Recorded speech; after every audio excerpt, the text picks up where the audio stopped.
Good morning, everyone, and welcome to the class. In the previous class, we were discussing about, we have started our discussion about the princely states, and I told you that the whole of India was divided into two parts. The first part was British India, which was under the direct rule of the British Crown, and the second part was princely states, which were ruled by the king or the Nawab or Nizam, by whatever name they may be known. And these princely states enjoyed some extent they were enjoying autonomous status, but they accepted the British supremacy. They were under the British rule only, and when India became independent, uh, we have seen this map also. In this map, the yellow colored regions depict the British India, and the blue colored regions depicts the princely states. So this was the condition of India.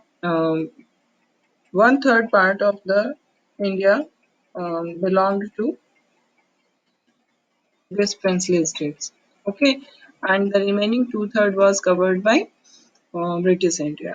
So um, now we are studying that time when India was about to become independent, and the Act of Independence of India Act of 1947 has been passed by the Parliament. Under this act, what we find that uh, India, according to this act, India became an independent country, and India was divided into two parts. And this division was of the British India only. The British India was divided into two parts. One was India, and the another was Pakistan.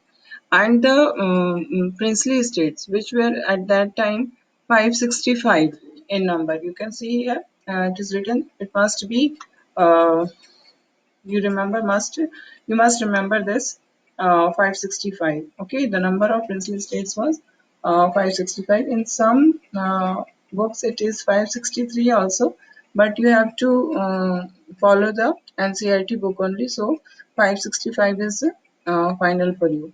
So what we find that according to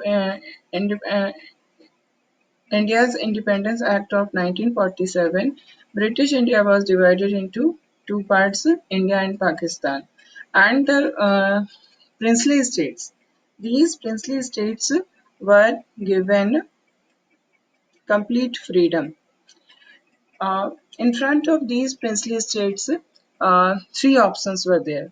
The first option was either to join India. The second option in front of these 563 princely state was to join Pakistan. It was totally their decision. They want to be with India, they want to be with Pakistan, and other than these two options, they have the third option also. And what was that third option? The third option was that if they want, they can neither join India, they cannot join Pakistan, but they can remain independent. Okay या वो India को भी ना join करे, वो पाकिस्तान को भी ना ज्वाइन करे, और उसकी जगह पे वो क्या रहे, वो इंडिपेंडेंट रहे, वो फ्री रहे. तो this third option was highly problematic. This also second option also, but third option was more problematic because princely states were the regions which were ruled by the kings, and the kings were not ready to give their powers. They were people who were living within these princely states were not having any kind of democratic rights, and the king was really powerful. And now there was no supremacy, no paramountcy of the British crown. It means ki they can enjoy their freedom at to a very great extent. And it was the desire of almost many of the princely states were of the view that they should remain free. क्यों हम किसी और country के control में जाए, instead of becoming a part of India और Pakistan we should be free. तो there were not many countries, there were not many princely states, but some princely states were of this opinion. And the reason was only that they didn't want to uh, they didn't want any kind of sharing in their power. They didn't want people to enjoy democratic rights. Instead of people, they wanted to enjoy their absolute right over their subject. So the first problem started with the ruler of Travancore, and it was said by the ruler of Travancore that uh, they want to be an independent country. Then the Nizam of Hyderabad also created trouble. He was also in favor of free Hyderabad. Then Nawab of Bhopal, he was also of the similar view. So we can see that from these three reasons, uh, Hyderabad, Bhopal, and Travancore, the desire for being a free state became prominent. Okay, so this was a really very big challenge for India, because many people believe that India is not a nation, because there was so much so diversity in India, people belonging to different reasons, different religions, different cultures, different linguistic groups. Uh, so there was so much diversity was existing in India that many people of the opinion, especially in Western world, many scholars are of the view that India is not a nation, because there is not a single binding force among the Indians, which binds them as a unit. तो इस बात का जो डर था वो और भी ज़्यादा हो गया. There were fear that independence तो हमें मिल गई, but after getting independence it will be very difficult to bind India as a single unit. And it is very much possible that India would जैसे अभी इंडिया की दो part में on the basis of religion India was divided into two parts, India and Pakistan. In the similar way, India would get further divided into a number of small countries. So this partition will not the first and the last partition of the country, but it was feared that India would again divided into a many small countries. So it was this was posing a serious challenge to the integrity of the country, to the unity of the country. And the other problem was also there that these in these princely estates, people were not having any kind of democratic rights. And India fought its freedom struggle only for gaining democracy. So it was a very strange situation, because after independence, the situation was such that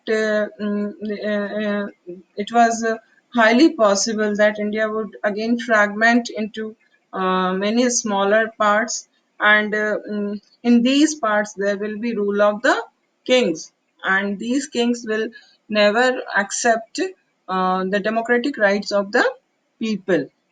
Okay, so this situation was posing mm, a very high degree of challenge for the integrity and unity of the country, and for the democratic establishment of democratic government in the country also. So at that time, interim government was there, and Pandit Nehru was the prime minister, and Sardar Patel was India's deputy prime minister and home minister. Okay, and the interim government was completely against the possible division of India, and it was the firm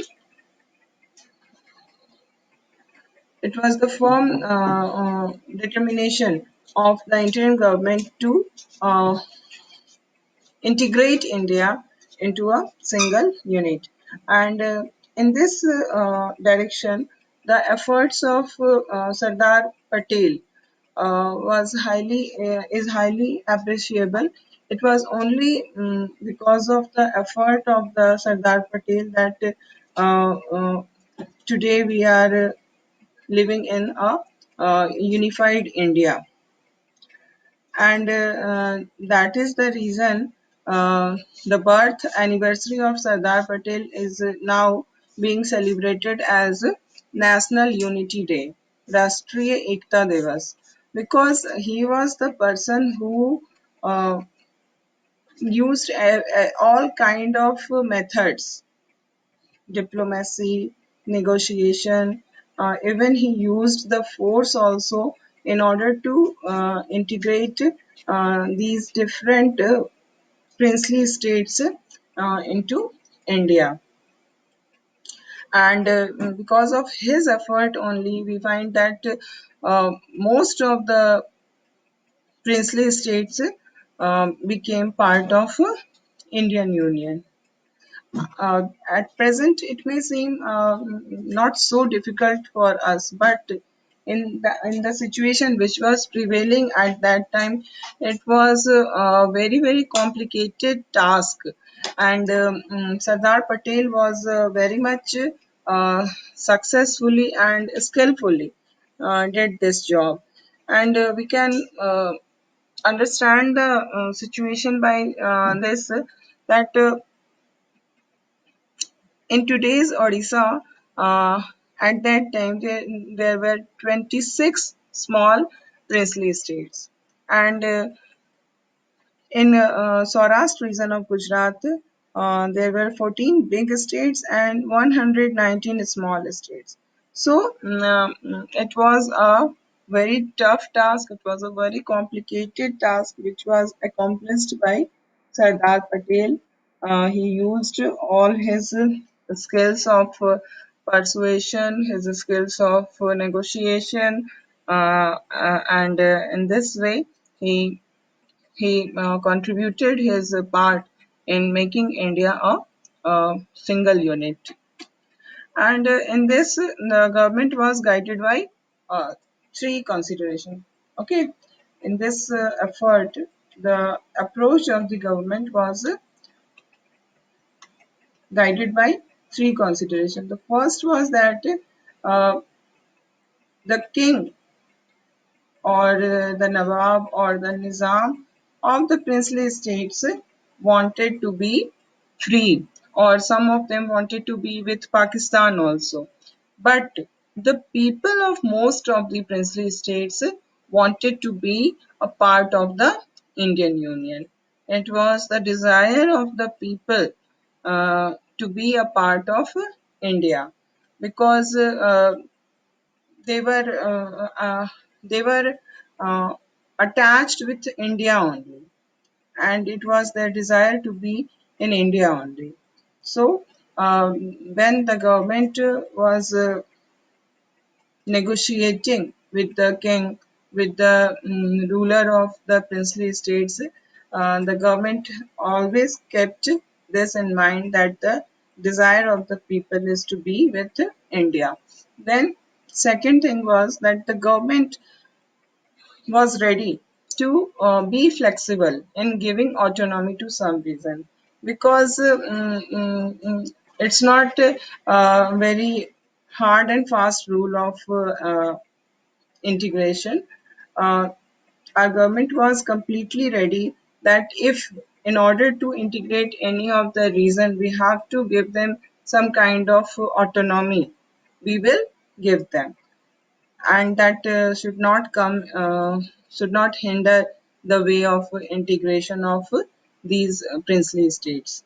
So because our government, the interim government, wanted to accommodate plurality, because India is a country of diversity, and there is a people belonging to diverse religion, diverse language, diverse culture are living together. So, in order to accommodate this plurality, and what was in order to accommodate this plurality, what was needed? There was need of a flexible approach. There should not be rigidity, and by adopting this flexible approach, the government was ready to give autonomy to some reason if demanded by the ruler.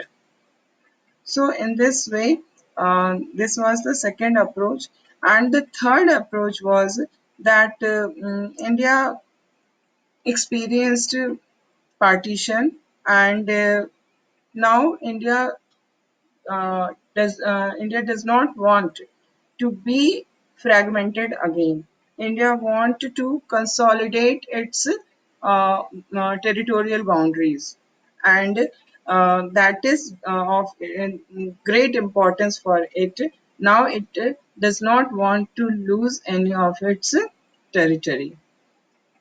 So were the three approaches. Okay, first the people were with India. The most of the people of most of the princely states were with India. Second, the government was ready to give autonomy to some reasons, not complete autonomy. To some extent, government was ready to give them autonomy. And the third was that India was not ready to lose any of its territory now. After losing the territory of Pakistan, now India was not ready to lose any of the territory. So uh, we see that negotiations were done uh, with all the princely states, and those princely states whose territory were contiguous to the new boundary of India were easily they were integrated into India before 15th August 1947. ठीक है, 15 अगस्त 1947 जब India को आज़ादी मिलती है, उसके पहले ही वो सारे प्रिंसली स्टेट्स जिनकी जो बाउंड्री थी वो इंडिया की बाउंड्री के साथ मतलब दोनों जिनकी बाउंड्री इंडिया की बाउंड्री थी, ठीक है, वो प्रिंसली स्टेट्स जिनकी बाउंड्री नए इंडिया की बाउंड्री थी, वो सारे प्रिंसली स्टेट्स जो थे वो 15 अगस्त 1947 के पहले ही इंडिया में इंटीग्रेट हो चुके थे। ठीक है, और कैसे ये इंटीग्रेशन हुआ था? This integration was done by signing the instrument of accession. The rulers of these princely states signed the instrument of accession. It means that the state agreed to become a part of Union of India. Now, some major problem arose in the accession of four princely states. These are Junagadh, Hyderabad, Kashmir, and Manipur. You can see in the map the location of Junagadh.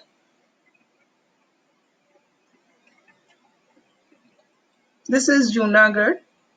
It is surrounded by Indian territory, and now the Junagadh was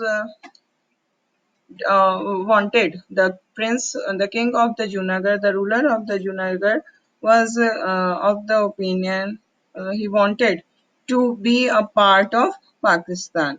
So there was practical problems also, and India was totally against. Uh,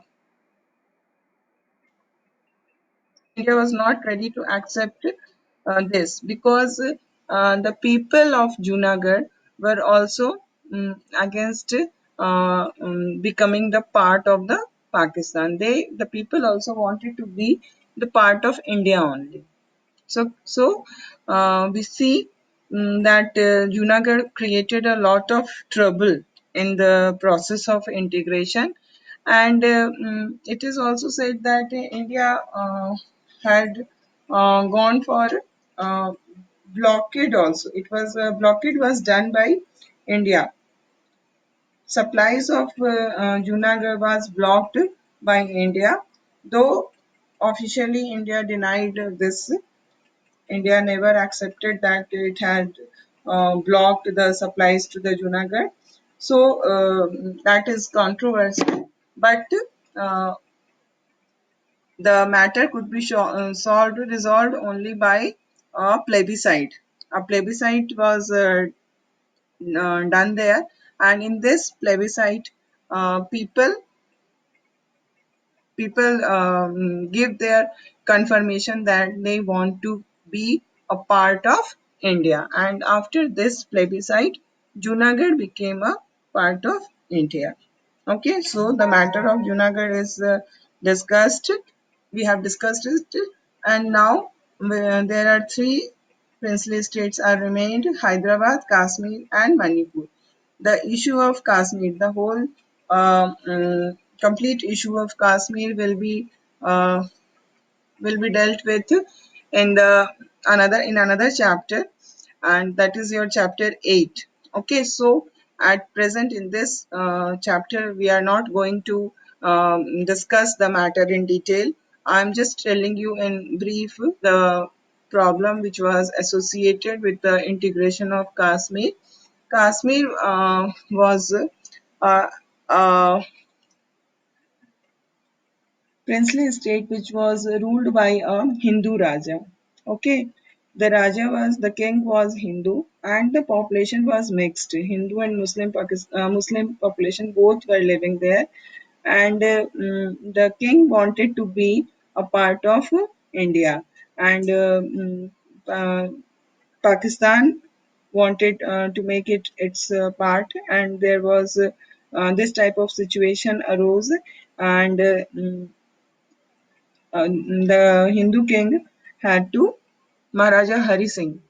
The name of the king was Maharaja Hari Singh. And when Pakistan attacked Kashmir in October 1947, by that time Kashmir was not has not been integrated into India. So when in October 1947 Pakistan attacked Kashmir, at that time the India was ready to help give military help to Kashmir. But in lieu of that help, India asked the Maharaja Hari Singh to sign the instrument of accession, and that instrument of accession was signed by Maharaja Hari Singh, and thus Kashmir became a part of India. And after that, so many problems arose because of the Muslim population and because of the claim of the Pakistan. And in that war only, the war which was started in 1947 October, and which was continued for almost a year. In that war only, Pakistan occupied a major part of Kashmir, which is called POK, Pak Occupied Kashmir. So the problem is still not solved, and we are still facing the problem there. So these all these problems will be discussed in detail in chapter 8. Now we will focus on the problem of Hyderabad. Hyderabad was the largest princely state. Okay, at that time it was the largest princely state, and the Nizam was the world's richest man. He was one of the world's richest men. And what was Hyderabad at that time? Today, many parts of some parts of the old Hyderabad state are today parts of Maharashtra, Karnataka, and Andhra Pradesh. Okay, so Hyderabad, Nizam of Hyderabad, uh, this area, Hyderabad, was surrounded by Hyderabad was surrounded by the other Indian states, and all the reason was Indian. And this Nizam, he wanted to be an independent country. Okay, he neither wanted to join India nor Pakistan, but it wanted to be a an independent country. And then in 1947, in November 1947, it signed a standstill agreement with India. Standstill agreement means it was not a part of India, and it was negotiating with the Indian government on the terms of integration and all, though it wanted to be free. So, a standstill agreement was done with India by the Nizam in November 1947. And after this agreement, what happened? That the people of Hyderabad, the people of Hyderabad were against the rule of Nizam, because the peasants has to suffer a lot because of Nizam's oppressive rule, and the peasants started raising their voice against the oppressive rule of Nizam, and with the peasantry of Telangana region also joined women of that region, because women had also experienced the oppression of the Nizam's rule, and there was problem was also grave because of religious problem was there, communal problem was there, because population was mixed, somewhere Hindus and somewhere Muslims.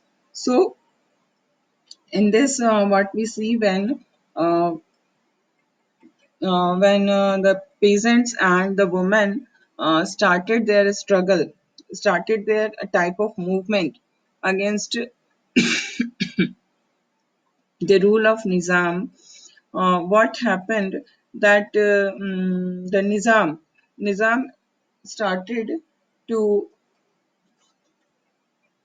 crush this movement, and he took the help of Rajakars. See this word, Rajakars. This what was Rajakars? Actually, Rajakars were uh,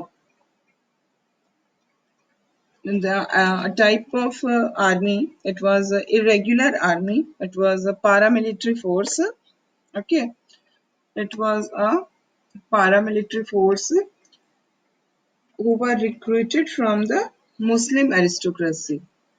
Okay, uh, the members of the Rajakars were the members of Muslim aristocracy, and it was a paramilitary force.